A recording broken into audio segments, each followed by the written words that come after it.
Bismillahirrahmanirrahim. Assalamualaikum warahmatullahi wabarakatuh. Nama saya Muhammad Multajimi, jurusan Pendidikan Agama Islam Universitas UIN Sunan Gunung Jati Bandung. Pada pertemuan kali ini, saya akan menjelaskan tentang bab zina. Yang pertama itu pengertian zina. Pengertian zina termasuk ruang lingkup macam-macam fikih jinayah. Zina adalah hubungan kelamin antara laki-laki dengan perempuan tanpa adanya ikatan perkawinan yang sah, dan dilakukan dengan sadar serta tanpa adanya unsur syubhat. Delik perzinaan ditegaskan dalam Al-Quran dan Sunnah. Hukuman bagi pelaku zina yang belum menikah didasarkan pada ayat Al-Quran, yakni didera 100 kali. Sementara bagi pezina muson dikenakan sanksi rajam. Rajam dari segi bahasa berarti melempari batu. Rajam adalah melempari pezina muson sampai menemui ajalnya.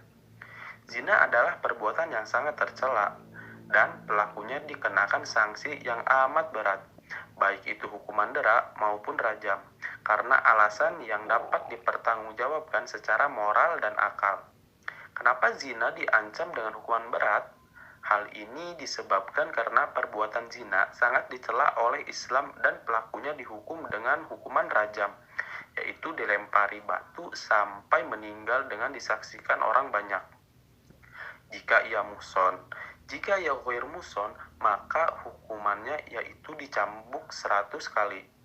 Adanya perbedaan hukuman tersebut karena muhson seharusnya bisa lebih menjaga diri untuk melakukan perbuatan tercela itu, apalagi kalau masih dalam ikatan perkawinan yang berarti menyakiti dan mencemarkan nama baik keluarganya.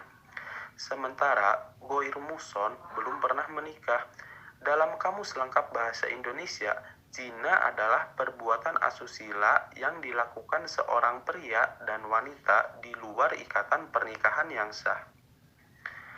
Itu pengertian zina, teman-teman. Berikutnya, dasar hukum zina. Seseorang dilakukan berzina harus diteliti dengan sangat hati-hati. Jangan sampai keliru dalam menentukan hukumannya, sebab jika keliru akan merugikan orang lain. Karena hukuman zina adalah sangat berat bagi para pelakunya. Adapun dasar penetapan perbuatan zina sebagai berikut. Poin A. Adanya kesaksian 4 orang, laki-laki, baligh, berakal, dan adil. Keempat saksi memberikan kesaksian yang sama baik tempat dan pelaku, waktu, dan cara melakukannya. Apabila syarat-syarat itu tidak terpenuhi, maka belum bisa dikatakan perbuatan zina. Poin B. Pengakuan pelaku yang sudah balik dan berakal. Poin C. Qarinah atau tanda-tanda atau indikasi. Poin D.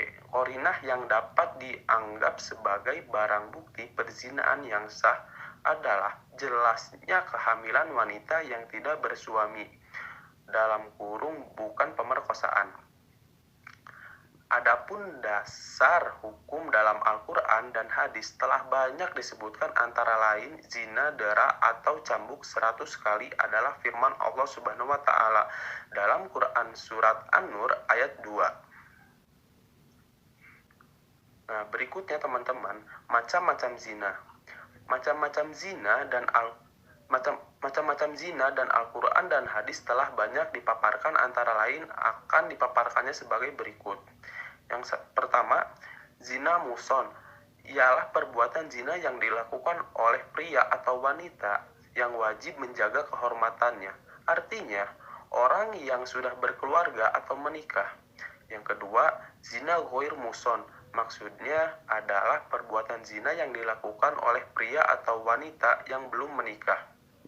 Ada sebagian ulama mendefinisikan macam-macam pelaku zina ada 2 macam sebagai berikut. Pertama, zina muhson, dan yang kedua, zina ghair muhson. Nah, berikutnya adalah sanksi perbuatan zina.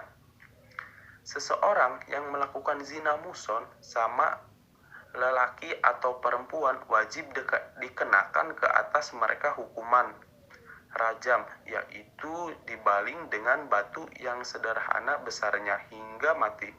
Dasar penetapan hukum rajam adalah hadis Nabi yang berbunyi yang artinya, terimalah dariku, sungguh Allah telah memberi jalan kepada mereka, bujangan yang berzina dengan gadis dijilid 100 kali dan diasingkan selama 1 tahun.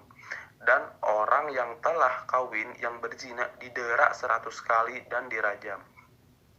Zina adalah perbuatan yang sangat tercela dan pelakunya dikenakan sanksi yang amat berat, baik itu hukum dara maupun rajam. Nah, mungkin hanya itu yang bisa saya sampaikan kepada teman-teman sekalian. Apabila ada kekurangan dan kesalahan, mohon dimaafkan dengan sebesar-besarnya. Wabillahi taufiq wal hidayah. Wassalamualaikum warahmatullahi wabarakatuh.